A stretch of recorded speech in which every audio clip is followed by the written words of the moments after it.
Hello guys. Ah, ano, ngayon ko lang na-realize na yung sinasabi nila na best friend ay best enemy ay totoo pala. Totoo nga pala na ang best friend mo pagka nagkagalit kayo talagang best enemy talaga sa totoo lang. Kasi noong araw hindi ko yung pinapansin. Isasabihin sa akin ng mga kasama ko na ako hindi ako nagbi-best friend kasi best friend and the best enemy.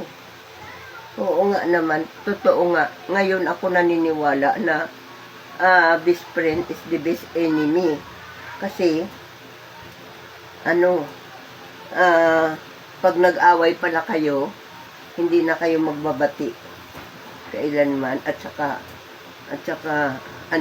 pero,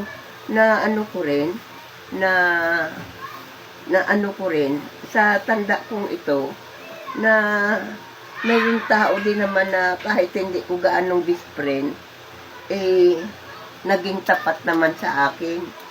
Yung bang hindi ka tinatraidor, mga ganun. Ayun.